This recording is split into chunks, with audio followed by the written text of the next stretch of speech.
Hello friends, welcome back to my channel. ఇవాల్టి వీడియోలో ఎంతో టేస్టీ అయిన బియ్యంతో పునుగులు చేస్తున్నాను. చేయడం కూడా చాలా ఈజీ. ముందుగా ఒక కప్పు దాకా బియ్యాన్ని తీసుకోండి. ఏ బియ్యమైనా పర్వాలేదు. బియ్యాన్ని 1-2 సార్లు వాష్ చేసుకున్న తర్వాత 4-5 గంటల పాటు నానబెట్టి ఉంచండి.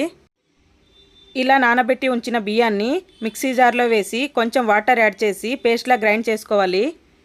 వాటర్ మరీ ఎక్కువగా వేయకూడదు. ఇలా గ్రైండ్ చేసుకున్న రైస్ పిండిని ఒక గిన్నెలో వేసుకోవాలి.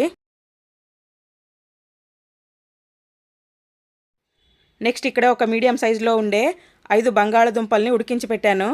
వీటిని కూడా పైన తొక్క తీసుకొని అదే మిక్సీ జార్లో మెత్తగా గ్రైండ్ చేసుకోండి. లేదంటే చేతితోనైనా మెత్తగా మ్యాష్ చేసుకోవచ్చు.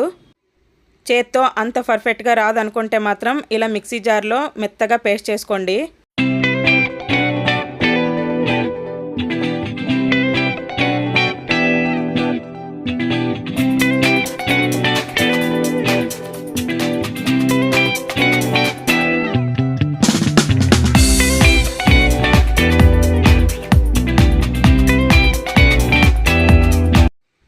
మిక్సీ జార్లో గ్రైండ్ చేసుకున్న బంగాళదుంప పేస్ట్ను మనం ముందుగా గ్రైండ్ చేసుకున్న రైస్ పిండిలో వేసి బాగా మిక్స్ చేసుకోవాలి.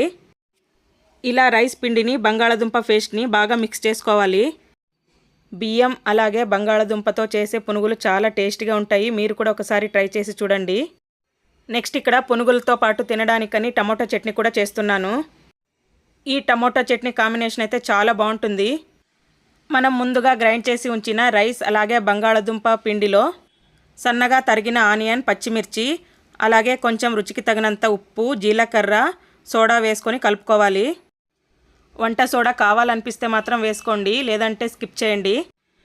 నెక్స్ట్ వీటన్నిటిని బాగా కలుపుకోవాలి.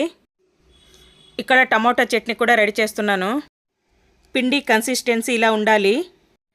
నెక్స్ట్ స్టవ్ మీద కడాయిలో డీప్ ఫ్రైకి సరిపడా ఆయిల్ వేసుకోండి. ఆయిల్ హీట్ అయిన తర్వాత మంటను మీడియం ఫ్లేమ్ చేసుకొని ఇలా కొద్దిగా పిండిని తీసుకొని ఈ విధంగా పునుగులను వేసుకోండి. గోల్డెన్ కలర్ వచ్చేంత వరకు ఫ్రై చేసుకోవాలి.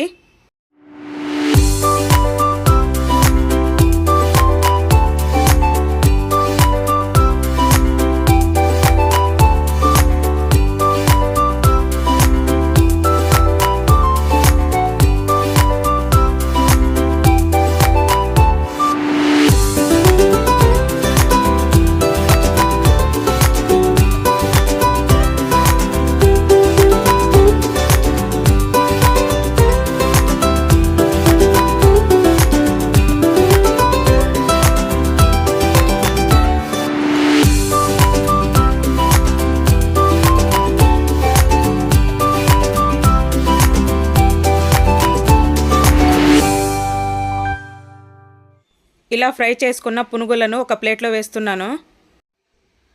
రైస్ అలాగే బంగాళదుంపతో చేసిన పునుగులు రెడీ అయ్యాయి. వేడివేడి పునుగులను మనం టమాటో చట్నీతో తింటే మాత్రం ఎక్సలెంట్గా ఉంటుంది. చాలా అంటే చాలా టేస్టీగా ఉంది. మీరు కూడా ఇలా ఒకసారి ట్రై చేసి చూడండి. చేయడం కూడా చాలా ఈజీ. చూసారుగా పునుగులు ఎంత చక్కగా వచ్చాయో. ఈ రెసిపీ మీకు నచ్చినట్లయితే ఒక లైక్ చేయండి. అలాగే ఛానల్ను సబ్స్క్రైబ్ చేసి సపోర్ట్ చేయండి. Bye bye.